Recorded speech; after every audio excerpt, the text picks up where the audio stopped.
मैं doctor Sulakshmi Toshniwal from ST government college Bihar. बच्चा, आज हम प्रोडक्ट आइडेंटिफिकेशन के अंतर्गत पेटेंट को देखेंगे। तो आपने पेटेंट शब्द नाम कई बार सुना होगा, पर वास्तविकता है कि जब भी कोई व्यक्ति या कोई भी संस्था अपने किसी आविष्कार को सरकार के द्वारा रजिस्टर्ड करवा लेती है और एक तरह से उसे उसके ऊपर एकाधिकारी अधिकार जब प्राप्त हो जाता है तो उसे अपन पेटेंट बोलते हैं।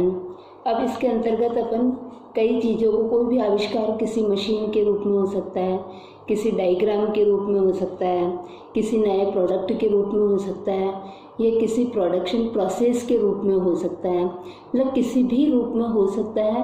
पर उसका जब वो अपना एकाधिकार, उसके प्रोडक्शन का, उसकी सेलिंग का, जब प्रोडक्ट मार्केट का एकाधिकार जब वो निर्धारित सुरक्षित करवा लेता है तो उसको पेटेंट कहा जाता है।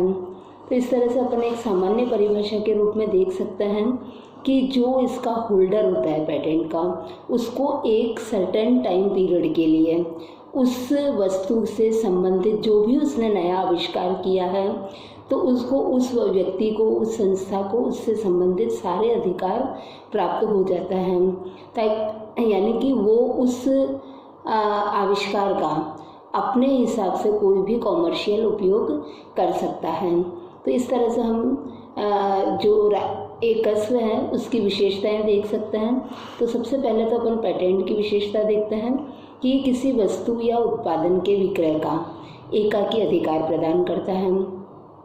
अब ये एक सीमित एकाधिकारी अधिकार है जिसका जो होल्डर होता है वो अपने उसके कॉमर्शियल जो उपयोग होता है उसका वो अधिकार अपने पास में सीमित रखता है। अब ये एक सार्वजनिक प्रलेख होता है और इसके एक निश्चित अवधि के लिए इसको कानूनी अधिकार प्राप्त होते हैं। अब ये कि किसी नए आविष्कार के संबंध में किसी व्यक्ति या संस्था को एकमात्र प्रयोग के संबंध में उस आविष्कार को यह अधिकार प्रदान किया जाता है। इसी के साथ में यह आविष्कारों के अनऑथोराइज्ड यूज़ पर प्रतिबंध लगाता है और उसका कोई दूसरा अतिक्रमण नहीं कर सके। मतलब कुल मिला के अपन कह सकते हैं कि किसी व्यक्ति या संस्था ने उस वस्तु विशेष, उस प्रोसेस विशेष या उस मशीन विशेष किसी भी तरह से कोई भी आविष्कार किया है तो उसके आविष्कार करने का, उसकी मेहनत का फ़ायदा उस व्यक्ति या संस्था को ही मिले, दूसरे व्यक्ति उसका फ़ायदा नहीं उठा सके। तो उसकी मेहनत का फ़ायदा मिल सके, इसके लिए उसको ये पेटेंट राइट दिया जाता है। अब ये पेटेंट राइट कि क्या वही व्यक्ति कितने समय तक कर सकता है, तो उसका कि वो व्यक्ति उसका उपयोग कर सकता है, परंतु यदि चाहे तो वो उसको ट्रांसफ़र भी कर सकता है और उसका विक्रय भी कर सकता है और वो स्वयं भी उसका उपयोग कर सकता है, किसी की पार्टनरशिप में भी उसका उपयोग कर सकता है। और जब वो इसको ट्रांसफ़र करता है या विक्रय करता है तो उसके बदले में उसे रॉयल्टी प्राप्त होती है।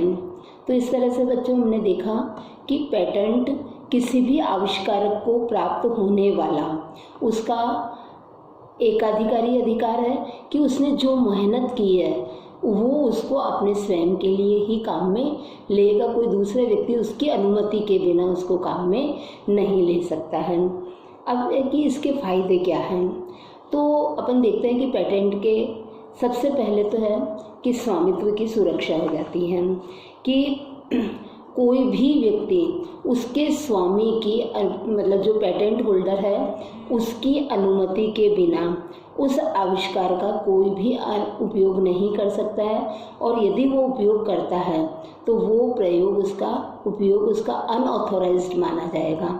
यानी कि जो पेटेंट होल्डर है उसको उस पक्षकार के विरुद्ध कानूनी अधिकार प्राप्त हो जाता है। अब इसी तरह से बाजार पर उसे मोनोपोली अधिकारों की प्राप्ति हो जाती है। अब है कि वो जब उसको कोई भी व्यक्ति किसी आविष्कार पर पेटेंट प्राप्त कर लेता है तो वस्तु के बाजार पर उस पेटेंट होल्डर का अधिकार हो जाता है। यानी कि वो एकमात्र उत्पादक होता है और एकमात्र विक्रेता होता है कि उस प्रकार की वस्तु को वो विक्रय कर सकता है। अब है कि क्या इसका हस्तांतरण किया जा सकता है, तो इसका एक निश्चित प्रोसेस है और उसी प्रोसेस से चल करके उसका ट्रांसफ़र किया जा सकता है। और यदि वो उसका ट्रांसफ़र नहीं करना चाहता है तो वो उसको अपने हित के लिए ही प्रयोग कर सकता है। अब इसमें है कि क्या पेटेंट को साझेदारी या संयुक्त साहस के अंतर्गत भी उपयोग किया जा सकता है। तो मैंने जैसा कि आपको पहले भी बताया था कि इस पेटेंट राइट को वो अपने स्तर पर भी उपयोग कर सकता है और वो चाहे तो साझेदारी में या कोई भी अपने संयुक्त जॉइंट वेंचर करके उसमें भी वो उसका उपयोग कर सकता है। और इसके साथ में जब वो इसको किसी को ट्रांसफ़र करता है या किसी को विक्रय करता है तो विक्रय करता है तो वो उसकी शर्तों के अधीन कार्य करेंगे। और जब विक्रय कर दिया है तो विक्रय करने पर उसको उस विक्रय के बदले में जो राशि कंसिडरेशन के रूप में प्राप्त होती है उस प्रतिफल को अपन रॉयल्टी बोलते हैं। और ये पेटेंट राइट होने से सबसे बड़ा फ़ायदा ये होता है कि व्यक्ति को और जो संस्थान है वो इससे प्रेरित होते हैं कि वो और ज़्यादा आविष्कार करें, नई नई वस्तुएं समाज के लिए दें। और जब वो इस तरह की नई वस्तुएं समाज के लिए देते हैं तो इस तरह से समाज को कई नई वस्तुओं की उपलब्धि होती है और उन नई वस्तुओं के कारण से समाज के जीवन स्तर में वृद्धि होती है, देश आगे तरक्की करता है। क्योंकि जब भी कोई नई चीज़ होती है तो उसकी संपूर्ण विश्व में मांग होती है और यदि वो अपने तरह का बिल्कुल यूनिक है और वो यूनिक होगा, नया होगा, तभी उसको पेटेंट राइट मिलेगा।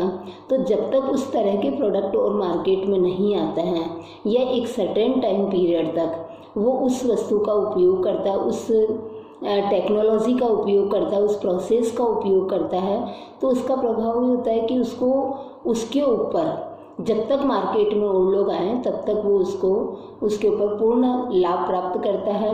और इस तरह से उसको जो लाभों की प्राप्ति होती है तो वो उसको उसके जो उसने मेहनत उसके ऊपर की है उस मेहनत का प्रतिफल उसे प्राप्त हो जाता है। इसी तरह से अपन देखते हैं कि जो पेटेंट अधिनियम बना हुआ है तो भारत में पेटेंट अधिनियम 1970 में बना हुआ है। अब है कि जो पेटेंट होल्डर है, जैसा कि मैंने आपको पहले बताया कि उसकी बिना अनुमति से कोई भी व्यक्ति उस पेटेंट का मतलब उस आविष्कार का, उस टेक्नोलॉजी का, उस प्रोसेस का, उस वस्तु का किसी भी प्रकार से उपयोग नहीं कर सकता है। और यदि वो उसको काम में लेता है तो ये अनऑथोराइज्ड माना जाएगा।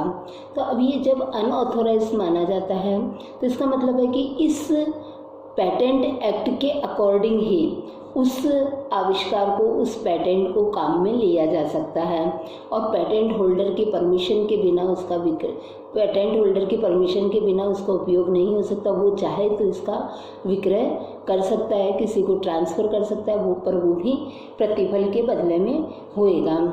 अब है कि बिना पेटेंट प्राप्त किए, यानी कि जो पेटेंट होल्डर है उसकी अनुमति प्राप्त किए बिना कोई भी दूसरा व्यक्ति उस पेटेंट का उल्लंघन कर देता है। उल्लंघन कर देता है मतलब कि वो उस पेटेंट से संबंधित वस्तु अपने पैमाने पर बनाना शुरू कर देता है। तो वो अपने बनाने पर मतलब उस टेक्नोलॉजी का प्रयोग करना शुरू कर देता है। तो उस पेटेंट होल्डर को अधिकार होता है कि वो उस सामने वाले व्यक्ति पर केस कर सकता है और वो पेटेंट होल्डर कोर्ट से उसके ऊपर स्टे ऑर्डर प्राप्त कर सकता है और स्टे ऑर्डर प्राप्त करके उसके ऊपर जो भी उसको क्षति हो रही है तो उसके बदले में वो कंपनसेशन की राशि प्राप्त कर सकता है। तो इस तरह से अपन ने देखा बच्चों कि जब भी कोई नया ये पेटेंट कराने का मतलब ही यही है कि देश में जो युवा वैज्ञानिक है और जो विभिन्न कंपनियां हैं जो अपने यहाँ पे R&D डिपार्टमेंट बनाती है, स्थापित करती है, तो वो डिपार्टमेंट नवीन आविष्कार करती है तो उससे कई चीज़ें ऐसे सामने आ जाती है कि जो कोस्ट सेवर होती है। और इसी तरह से ऐसे रॉ मटेरियल को काम में ले लेते हैं जो कि रॉ मटेरियल वास्तविकता में वेस्ट होता है, और उस वेस्ट आइटम को काम में लेकर के वो बहुत अच्छी चीज़ बना देता है। तो इस तरह से गवर्नमेंट के द्वारा भी पेटेंट को प्रोत्साहित किया जाता है ताकि देश में, समाज को इस तरह की गतिविधियों को प्रोत्साहन मिले। Thank you.